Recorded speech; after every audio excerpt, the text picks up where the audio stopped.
Topic here is the color of law, which comes from the book, The Color of Law. And the main point behind this book is to look at how the country physically wind up getting segregated. As we see here, some of the questions: what role did the federal government play, realtors play in maintaining segregation? So for the most part, I'm just going to be going through some of the arguments made in the book.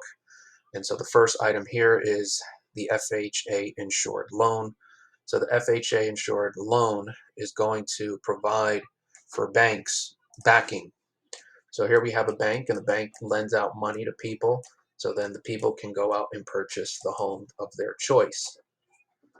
The federal government, by backing FHA loans, gives the bank some sort of insurance or security in knowing that if this individual defaults or does not pay, that they will be backed, that they will be able to get their money through the FHA. So in this scenario here, $100,000 home cost, 110,000 is the total cost because the 30-year interest of $10,000 gets put into the $100,000 cost of a home. So banks are going to make money off of the selling of a home. But the question here is, if the federal government does not back the loans, so let's go in a situation where FHA loans are not going to be supported if the person buying the home is black, then that means only this group will be able to purchase the home. And so when we're looking at a neighborhood, if it's FHA is backing the loans here, then that would mean that this neighborhood would be white as opposed to being integrated. There could also be some other requirements that we'll get into later for people to qualify for an FHA loan.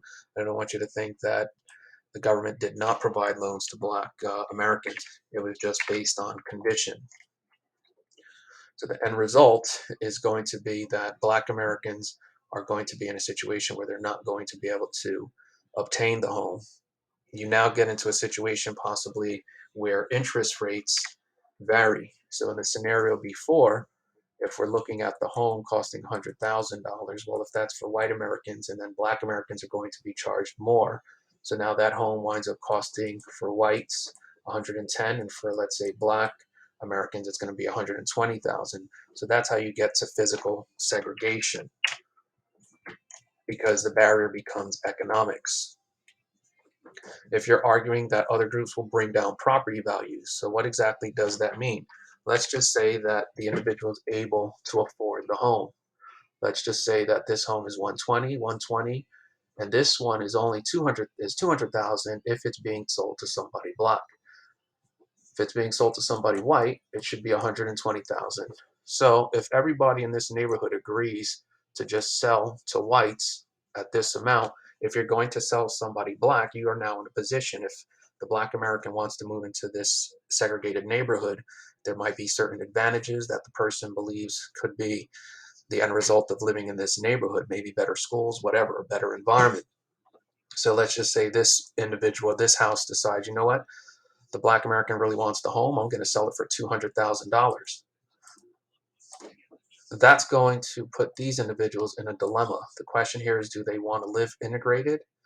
Are they going to sell their homes? If they're going to sell their homes to somebody white, let's just say that person, that pool will be smaller possibly, because how many white Americans are going to want to live next to somebody in an integrated neighborhood who's black? So these are some of the methods used to keep the country segregated, despite some of the legislation that was passed. So in this scenario here, it could be as simple as the homeowners making the decision not to sell to somebody black. Here we see an ad: save your home, vote for segregation.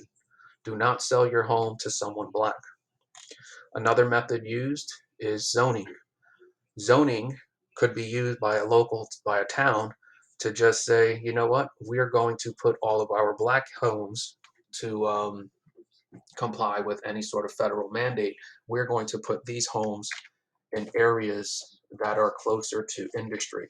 So here we're zoning for white, here we're zoning for black. Notice all of the factories in this particular area. So now you're in a situation where the quality is going to be less as a result of living next to factories. Another method used, charging higher for services. This is an interesting tactic. In this particular strategy here, you have sewer lines. So sewer lines are maintained by the city. You could argue that if we have a white neighborhood in comparison to this black neighborhood, we simply charge the people building these homes more money to connect these homes to the sewer line. That then will take the cost of the home and jack the price up. And the end result is that it's going to be now an economic barrier for the people able to afford these homes, but also for the person building the homes. The person building the homes might simply say, you know what, this is just going to cost too much money. The hell with it. I'm not going to build these black homes. I'm just going to kind of go on with another business idea. In this scenario, the FHA will only back a loan for Black Americans if there is a barrier. So in this situation here, this barrier on this side is white, on this side is black, and this is another way that Black Americans can secure an FHA loan. If there is a physical barrier that separates the white from black. So again, the whole point of this book is to make the case that we physically get segregated through all of these particular processes. Homeowner association method.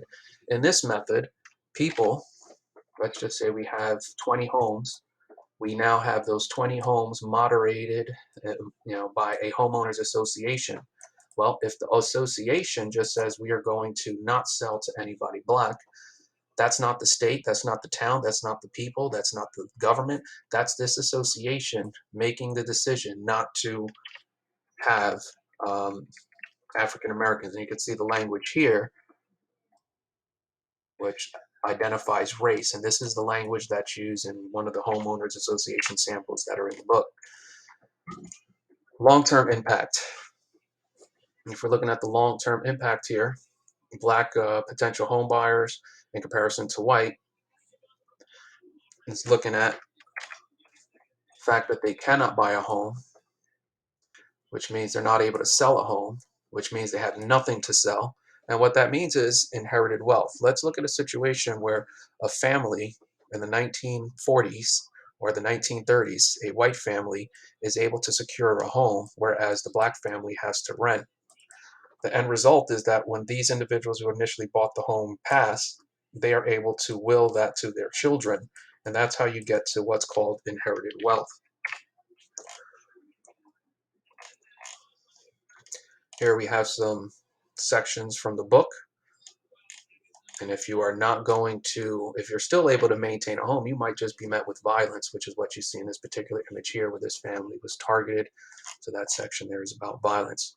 Conclusion, answer to any three of these questions.